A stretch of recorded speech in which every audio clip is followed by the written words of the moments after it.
Have you ever wanted to look badass in front of your friends? Have you ever wanted to spend countless hours beating a game that helps you with absolutely nothing in life? Have you ever wanted to try to beat Dark Souls? Well, if the answer to any of those questions is yes, you've come to the right place. Welcome to Dark Souls, the guide to LORDRAN. In this series, we will be talking about how to get through the basic Dark Souls game and also acquire many of the secrets hidden inside of it. Now, we will be talking about character creation, combat mechanics, anything that will help you get into the game and also just help you succeed in it and have fun while playing. Because fun is a major factor in a game where you die every 5 seconds if you just are bad at it or you get frustrated. Because not getting frustrated when dying is key in this game. So, if any of you are new to this game, we'll be talking about the lore as well.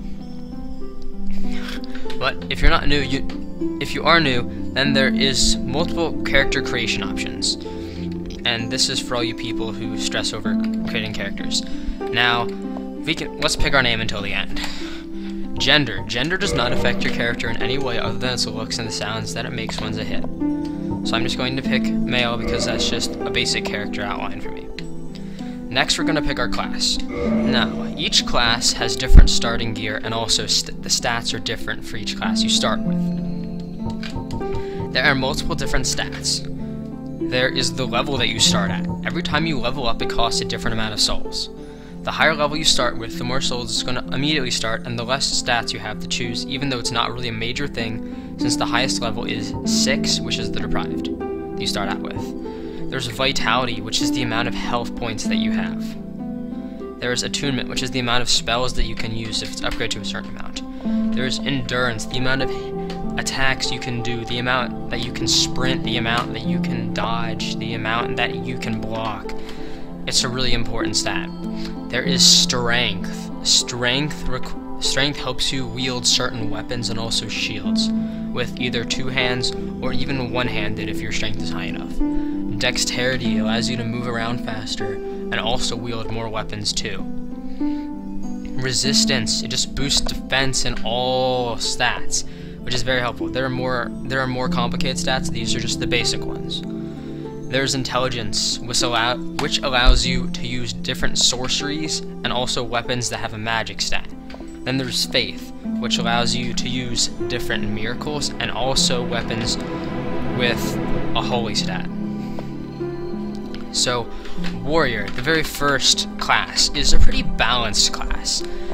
Now remember, don't think about this too much.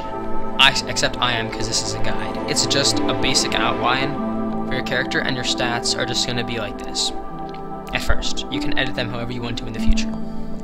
Warrior starts at level 4, not the highest level, but the Warrior is a pretty all-around fighter. It has pretty high strength, it has pretty high dexterity, it has a pretty high endurance factor too, to start out with. So if you're looking for someone who's pretty balanced in melee combat, then the Warrior is someone that you should try to pick. The Knight. The Knight is a very tanky class. The Knight has very high vitality, starts at level 5, so that's the second highest level in the game aside from the deprived, so you have to be careful about that if you really want to care about levels and you really want to be customized.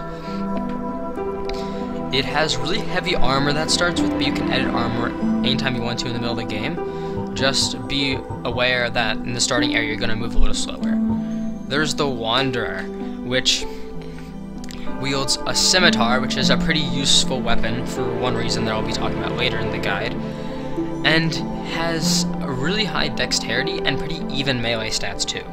So you're going to be able to dodge around, also hit a bunch of stuff. You're going to be like that one guy in the shadows that just goes around and starts beating people up, but also can get out of situations really fast. There's the Thief. Now the Thief is a very special class. The Thief is the only class that has the Master Key automatically with it. The Master Key opens specific doors that are not automatically unlocked unless you find a specific other key in the game.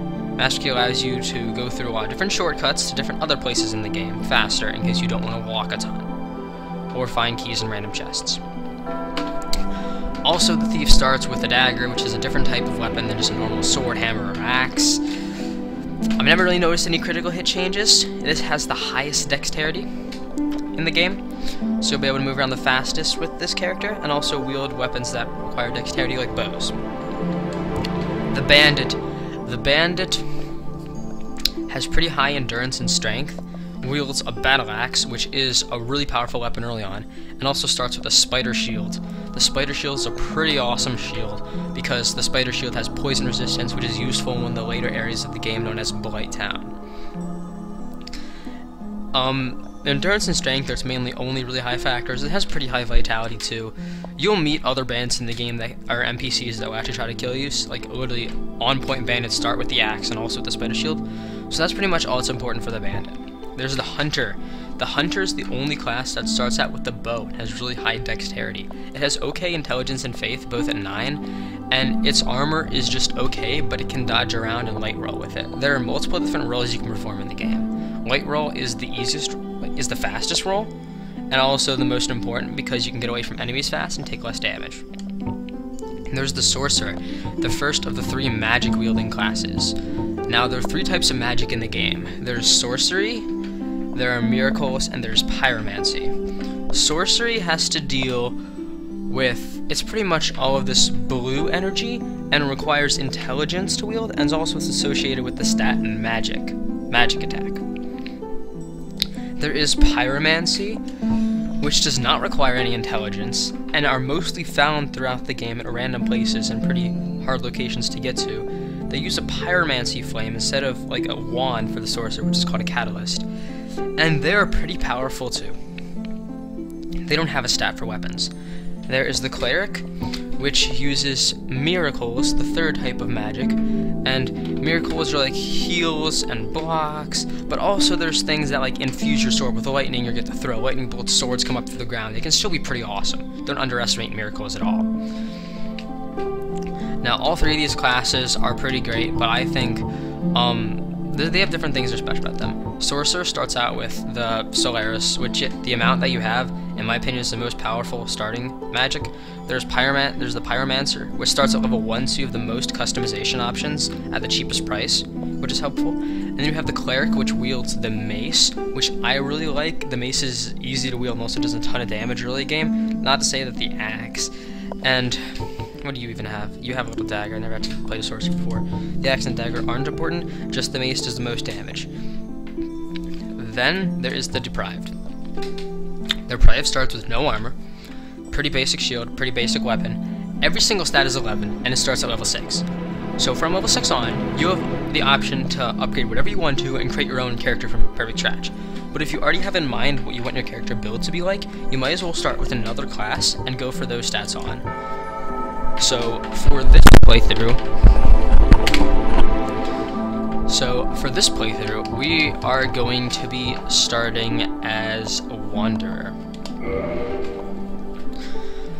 The gift that you choose. This is the only other thing that actually matters in the game of character customization that isn't just appearance. I did not mean to hit that. The gift. There are multiple gifts, but you can acquire every single gift through the game without actually picking it.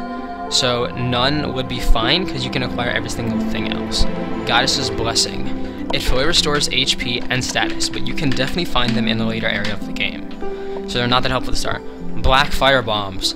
They are pretty okay. They're not the best starting item, but they are essential for one of the early goals of the game if you want to acquire a special weapon through the first boss.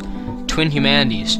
Humanity is an important item because humanity can turn yourself from hollowed into a human at the